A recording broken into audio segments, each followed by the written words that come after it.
it was an interesting point. You ready to change? Yeah. Okay. Well, I continued going to night school and working at the ironworks in Cambridge, erecting, put up different buildings around Boston area, Worcester. And then in end of 1950, 51, this is when the Korean War started. And the shipyards tooled up again. Well, once again, you're back with this thing of a steady job and a steady week's pay instead of highs and lows. So I'm back to work in the shipyard, and I worked on the waterfront until 1954, and the war started to tool down in Korea. And of course, at this time, I was now a permanent employee. No, I wasn't yet. It wasn't then, because they had permanent employees and temporary indefinites, and in both of these classes, they had veterans and non-veterans. So they started letting go the non-veteran temporaries. And I used to work a lot of times 7 days a week, and because I had some special things I could do with a cutting torch that other people couldn't do. And the boss I had was kind of a nice guy. He said, you know, he says, you're going to school. He said, and you're taking drafting, mechanical drawing. He says, you have retreat rights, which you have in the civil service. And he says, you can take and bump somebody of a lower grade, a lower pay scale than you, in the design office, which, you know, I never knew. So I said, okay.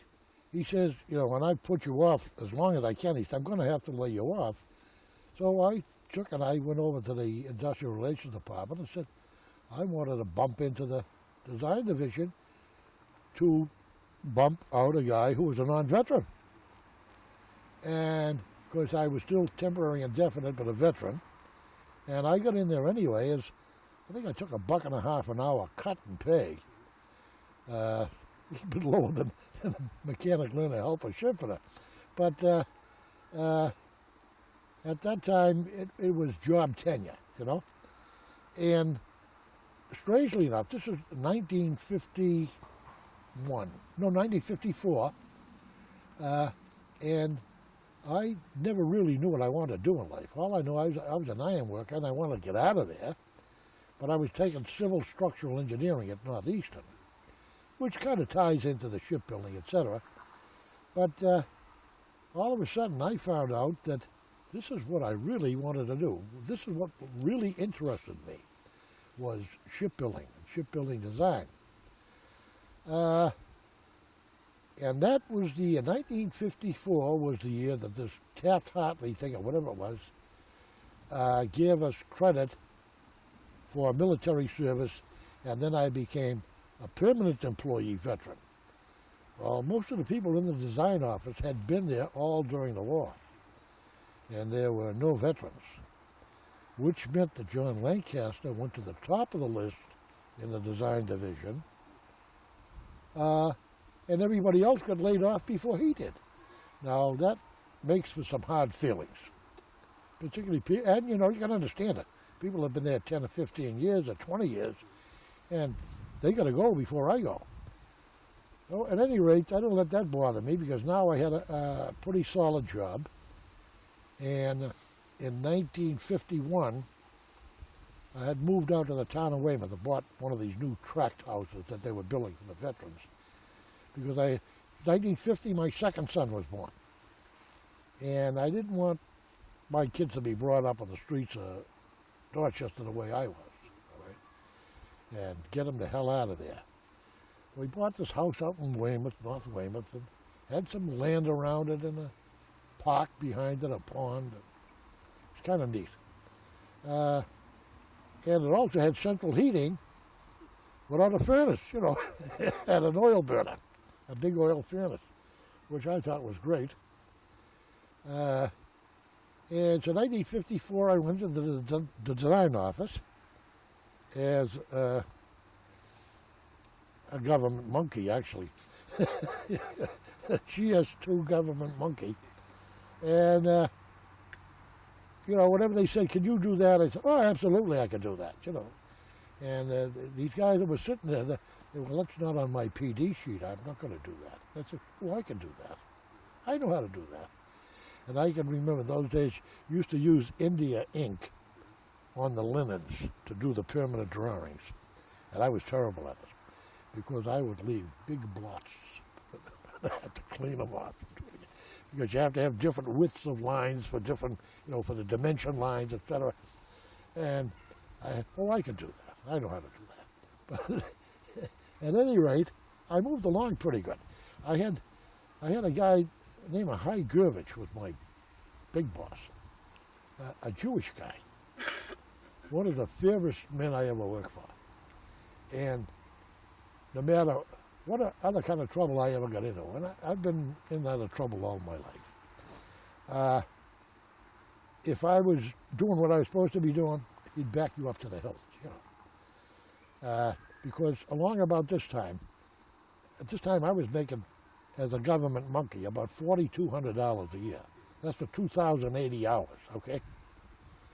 And with my experience with the ship building, ship construction, and repair, physically doing it, plus the design knowledge I had, the Eisenhower administration decided to farm out a lot of the work from the naval shipyards to private industry. Well, I got a call from a guy in East Boston who had a small shipyard. Actually, it was a machine shop, but there was also a marine railway there. They have a Bromfield Manufacturing Company. But the United Shipbuilding Division was the title of the ship work. And they knew I was up at the design office, and they said, would you help us to bid on a government job to repair a government ship? And it was Bethlehem Steel had a yard over there in East Boston. They used to bid on them. And General Ship and Engine Work had a yard. They used to bid on them. And so we bid a couple. We didn't get lucky. And then eventually we connected. And so they said, well, we have some people here that work on fish boats during the day, but they really can't work on the Navy ships at night because it's finer work. Would you come over and work 5 hours a night? I said, well, I says, you'd have to pay me pretty good, So I used to go over there. I'd jump the ferry boat from the shipyard, the end of the pier, go right across the river into that shipyard, and I worked from 8 to 4:30 in the Navy Yard. Then I worked from 5 to 11 at this other shipyard doing the repair work on the Navy ships. And I found out it was very, very rewarding because I used to work there about maybe 20 or 22 weeks a year at night, but this was like 7 days, 7 nights. I worked at the Navy Yard 6 days, 7 nights there. But I could make 4 to 5 times the amount of money in that 22 weeks that I made the Navy Yard for a year. So as a result, paid off the house, bought another car, bought a 26-foot Chris Craft, used, of course, but, hey, paid a lot of money. It was $2,500, a lot of money in those days. But the only drawback was I was making a lot of money, and we were comfortable, well off, but now my 2 youngest boys are growing up. And the only time I was home was if I didn't work a Sunday, and then I could take them fishing or something. But I lost a lot of time with my 2 oldest boys, which I regretted later on. So anyway, like I say, things went along, not too smoothly in some respects. And my oldest boy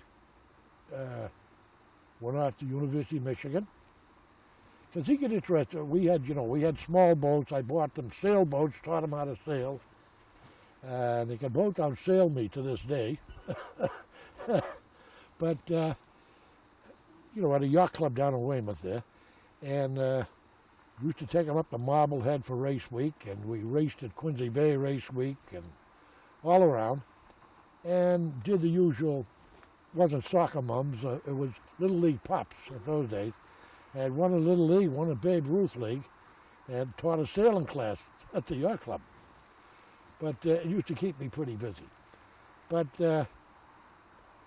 eventually, my oldest boy went away to Michigan, and the youngest boy was a junior in high school, and I had done some very interesting work for the Navy when they converted from guns to missiles. And the first ship that was ever done was the Guyot, a destroyer, which is now in the Washington Navy Yard as a museum ship. And trying to fit all of this machinery on it from these different contractors that made these missiles. And we did that in Boston. And at this time, you know, somebody else said, well, that's not on my PD. I said, well, I could do that. So I became the lead code for the conversion of the Guyot. And it turned out very well. And the Bureau of Ships says, well, we want to do a light cruiser, the Springfield, one end with another type of missile. And so I could do that. And you know, all different machinery, new radar, different. And halfway through that, they come up with, they're going to do a heavy cruiser, the Albany class, with Talos missiles on both ends. And complete rebuilding of the ship, removing the turrets, the barbettes, and everything else. Rather complicated job. And so all these plans are going, the contract guidance plans are going to Washington, etc.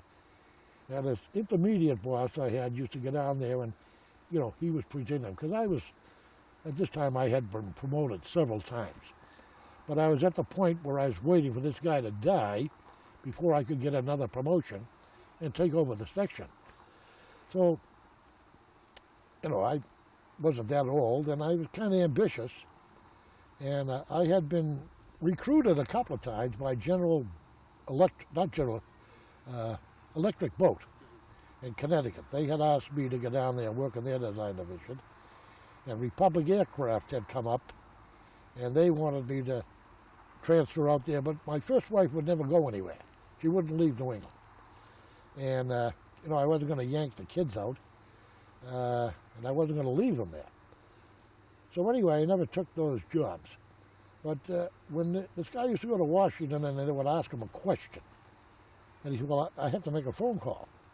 And he would call back to Boston, and they would say, what about this, what about, and I would have to tell them on the phone what to tell them. So anyway, they well, who are you calling? Who are you calling? Well, finally he told them who he was calling.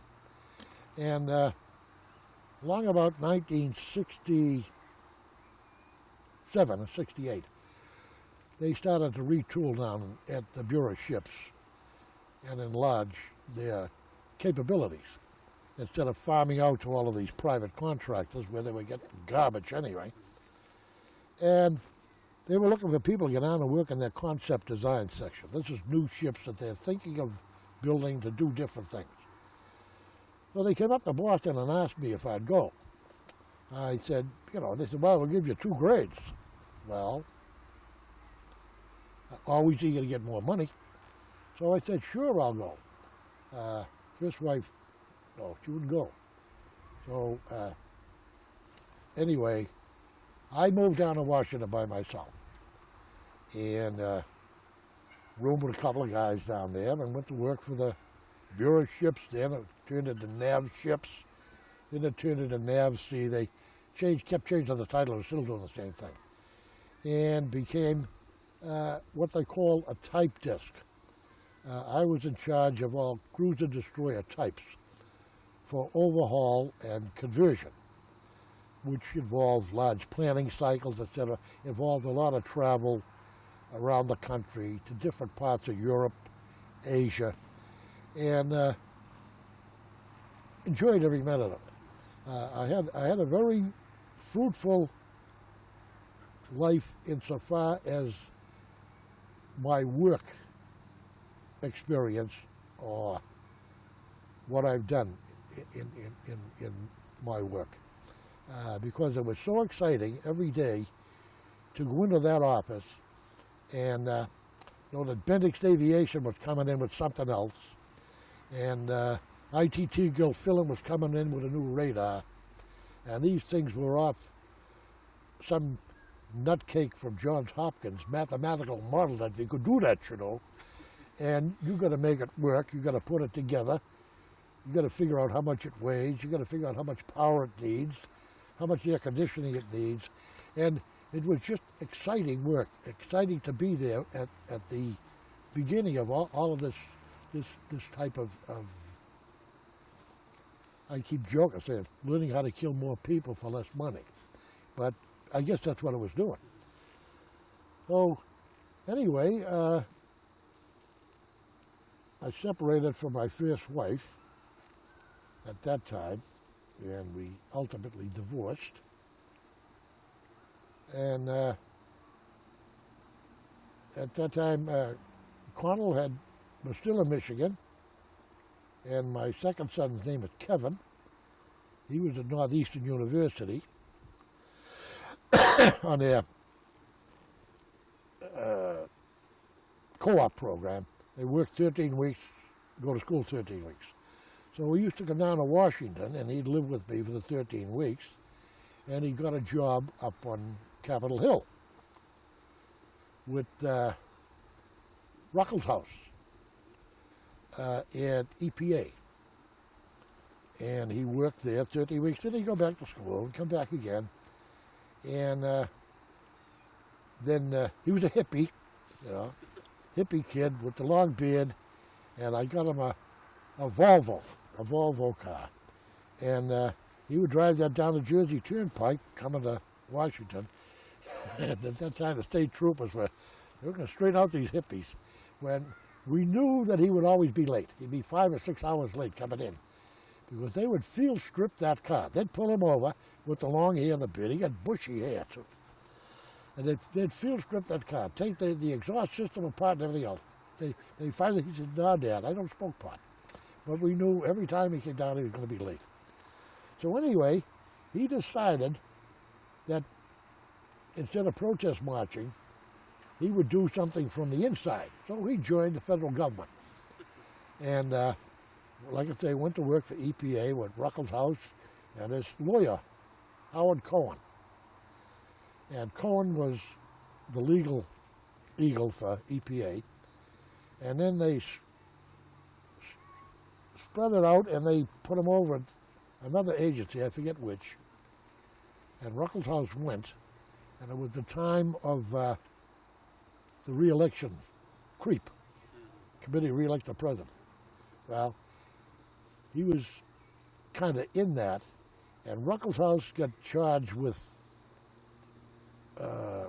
politicking on government time, and it was a stink in the paper, the Washington Post. And of course, somebody had to bite the bullet, so they fired Cohen and they fired my Kevin, but they went right over to the Executive Office building on the President's Council on Youth. Never missed a heartbeat. Okay?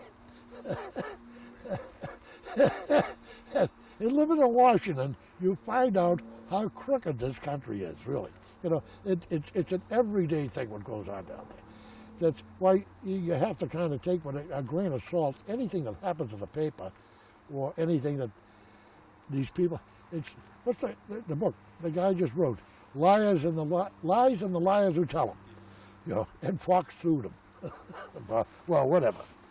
So anyway, Kevin went to work for a guy by the name of Charlie Colson. I'm sure you heard of him. And he was given an assignment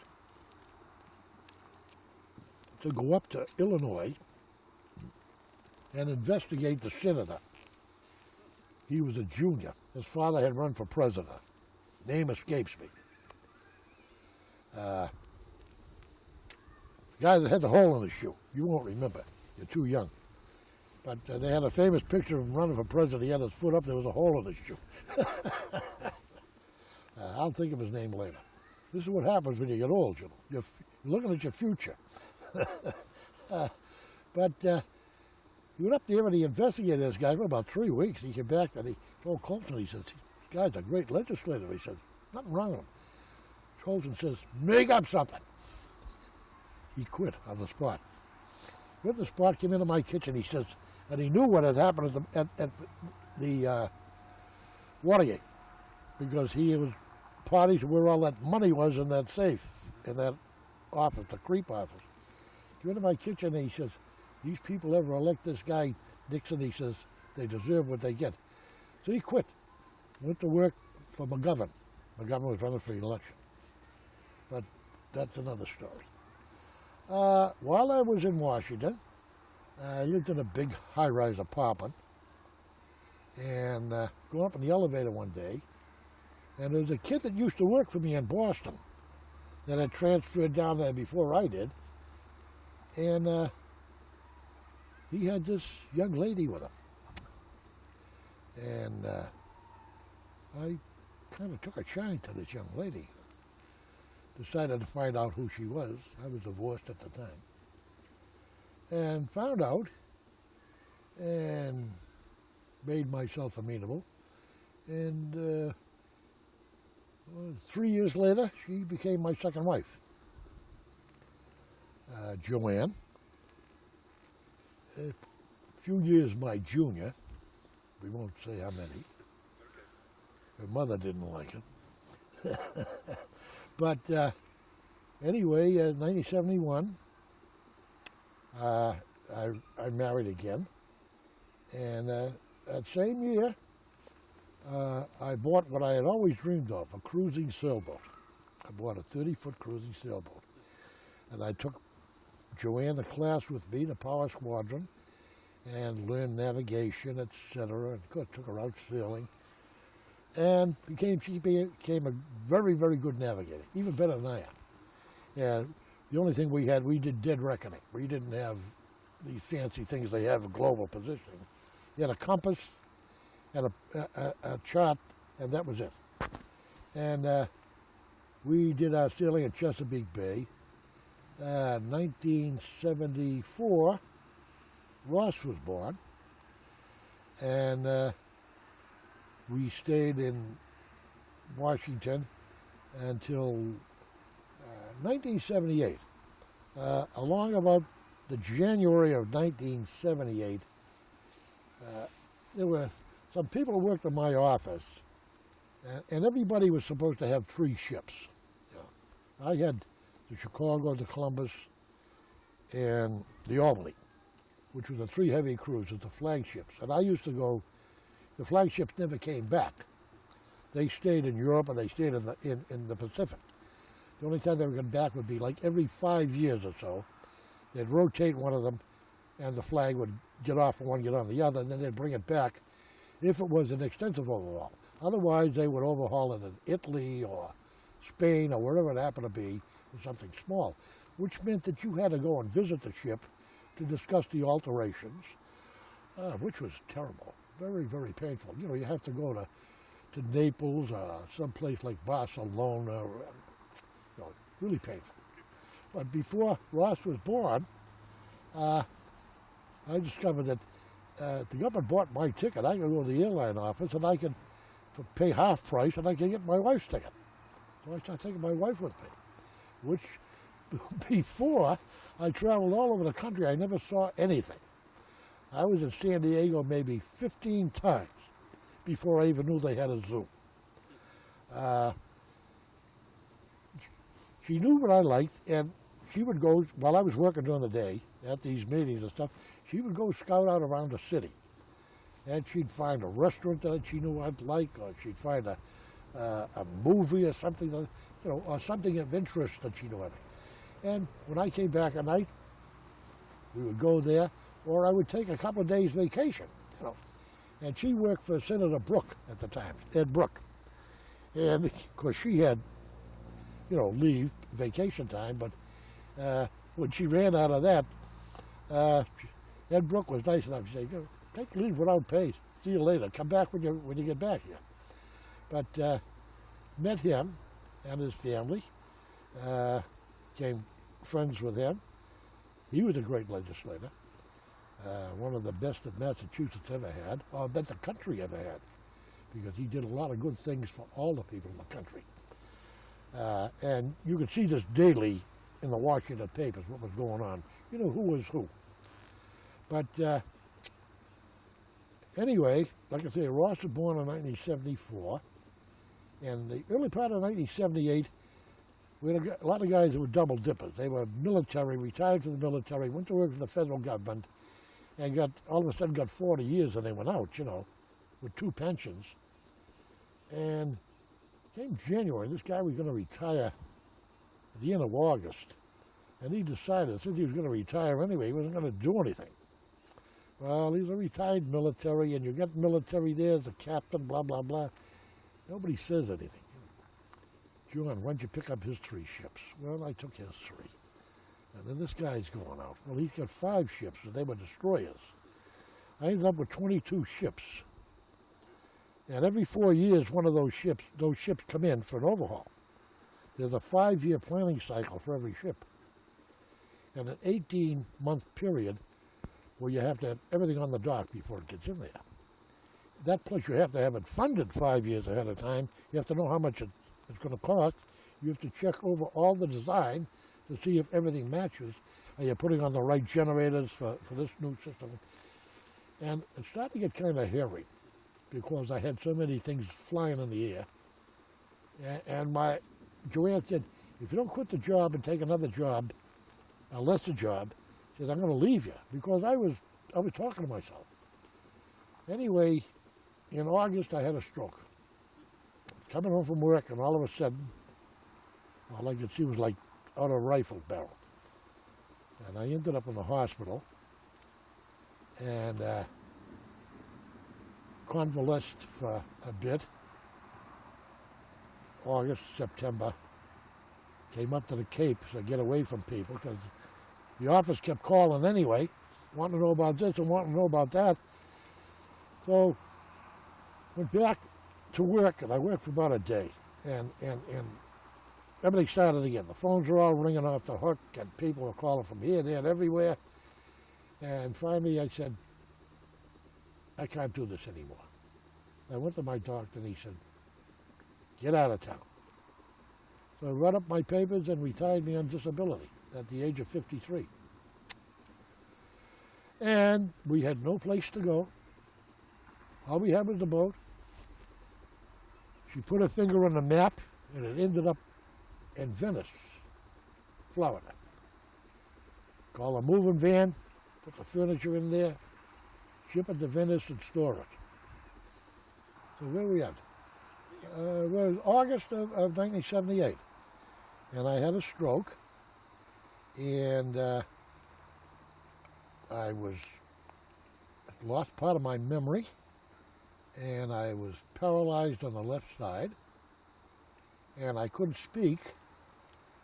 The only thing is I could think, but I couldn't get it out, which was all the more frustrating.